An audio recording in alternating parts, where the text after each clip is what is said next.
Assalamualaikum ya akhi ya ukhti. Assalamualaikum ya akhi ya ukhti. Assalamualaikum warahmatullahi wabarakatuh. Alhamdulillahirabbil alamin. Kita masih dapat berjumpa kembali pada hari ini untuk melanjutkan materi kita pada mata pelajaran akidah akhlak. Untuk materi yang kedua ini kita akan masuk pada pembahasan Asmaul Husna. Sebelum kita mulai, marilah bersama kita membaca lafaz basmalah. Bismillahirrahmanirrahim. Pernahkah kalian memperhatikan alam sekitar? Jika kita memperhatikan alam sekitar dengan penuh penghayatan, kita akan menyadari betapa maha agung Allah. Allah adalah Sang Maharaja yang Maha Kuasa. Kekuasaannya meliputi seluruh alam.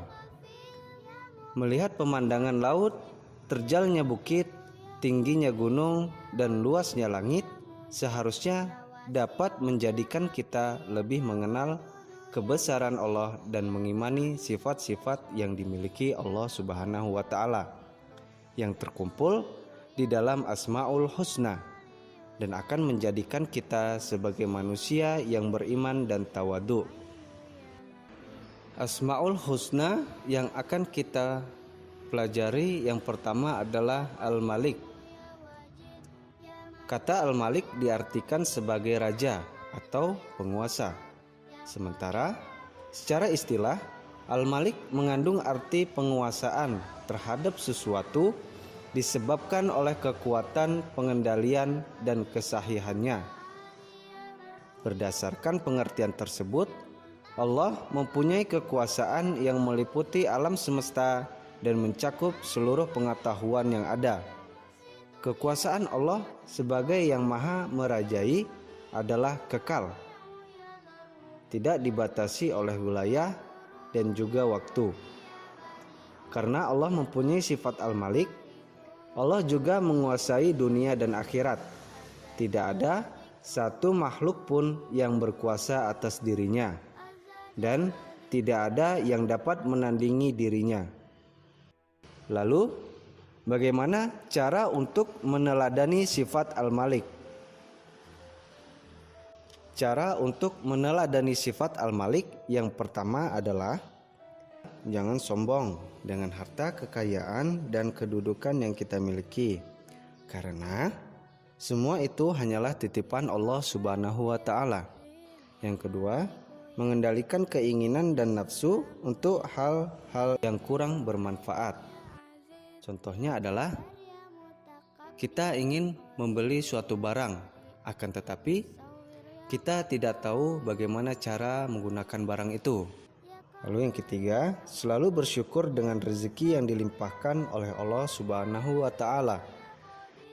Contohnya adalah ketika kita diberikan suatu kenikmatan, maka kita harus mengucapkan syukur dengan cara mengucapkan Alhamdulillahirabbil alamin.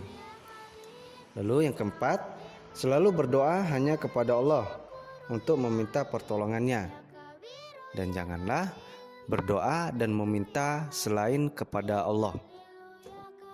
Asmaul Husna yang kedua adalah Al-Aziz.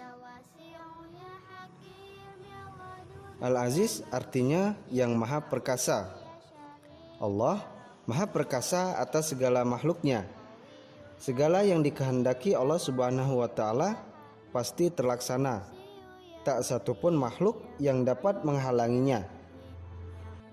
Al-Aziz atau Maha Perkasa menunjukkan bahwa Allah Subhanahu wa Ta'ala mempunyai kekuatan dan keperkasaan yang tidak ada tandingannya.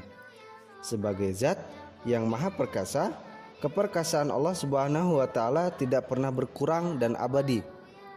Berbeda dengan keperkasaan yang dimiliki oleh manusia. Keperkasaan manusia bersifat sementara, dan bisa tergantikan oleh keperkasaan manusia lainnya. Manusia yang diberi sedikit keperkasaan dan kelebihan oleh Allah Subhanahu wa taala tidak boleh bersifat sombong. Alangkah baiknya bila keperkasaan dan kelebihan yang diberikan oleh Allah Subhanahu wa taala itu digunakan untuk menambah rasa syukur kita kepada Allah Subhanahu wa taala dan membantu orang-orang yang lemah.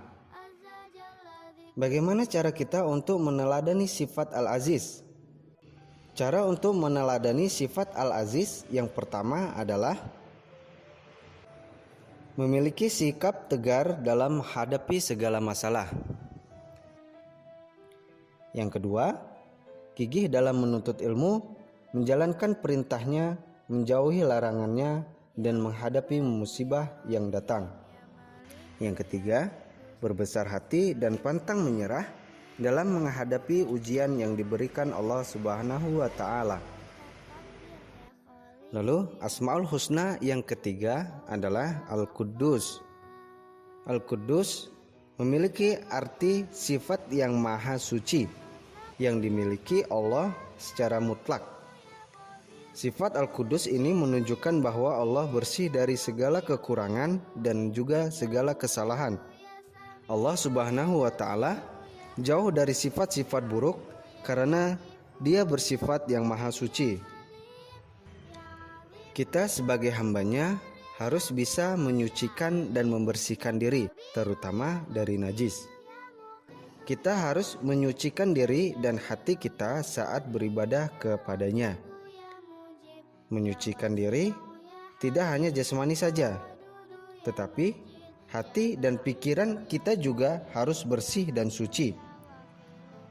Menyucikan diri dapat dilakukan dengan cara menjauhkan jiwa dari perbuatan maksiat dan keji, membersihkan lisan dari ucapan yang tidak terpuji, serta membersihkan pikiran dari prasangka-prasangka yang merugikan dan menyakiti orang lain. Lalu, bagaimana cara kita untuk meneladani sifat Al-Quddus? Beberapa sikap untuk meneladani sifat Allah yang maha suci diantaranya adalah sebagai berikut. Yang pertama, menyucikan hati dengan berbuat baik kepada orang lain, dimanapun dan kapanpun. Lalu yang kedua, rajin melaksanakan sholat tepat waktu untuk membersihkan hati dari kemunafikan dan riya. Yang ketiga, menjaga lisan untuk tidak berkata kotor dan kurang terpuji. Yang keempat, menyembah dan mengagungkan Allah Subhanahu wa taala. Yang kelima, bersyukur, berdoa, dan meminta pertolongan hanya kepada Allah Subhanahu wa taala. Kemudian, inti dari pembelajaran kita pada hari ini adalah yang pertama, Asmaul Husna berarti nama-nama yang indah, yang baik bagi Allah Subhanahu wa taala. Asmaul Husna hanya pantas dimiliki oleh Allah Subhanahu wa taala sesuai kebesaran dan kemuliaannya. Yang kedua, Allah adalah zat yang memiliki sifat Al-Malik. Al-Malik berarti Maharaja, sang penguasa dan pemilik alam semesta. Allah adalah raja yang kekuasaannya tidak terbatas. Lalu inti yang ketiga adalah Al-Aziz, ialah Allah Maha Perkasa atas segala makhluknya. Segala yang dikehendaki Allah Subhanahu wa taala pasti terlaksana. Tak satu pun makhluk yang dapat menghalanginya. Kemudian inti yang keempat, Al-Quddus berarti yang maha suci. Allah tidak mempunyai kekurangan sedikit pun. Tidak ada yang serupa dengan Allah Subhanahu wa taala. Itulah tadi materi kita tentang Asmaul Husna, Al-Malik, Al-Aziz, dan Al-Quddus. Kemudian selanjutnya untuk tugas Ananda, silahkan tuliskan Asmaul Husna yang menjadi materi kita pada hari ini dengan tulisan Arab disertai dengan artinya. Semoga apa yang kita pelajari pada hari ini dapat menambah pengetahuan kita. Untuk ananda yang masih kurang jelas, bisa langsung ditanyakan. Sebelum kita tutup, marilah bersama kita membaca lafaz hamdalah. Alhamdulillahirabbil alamin. Akhirul kalam, wassalamualaikum warahmatullahi wabarakatuh.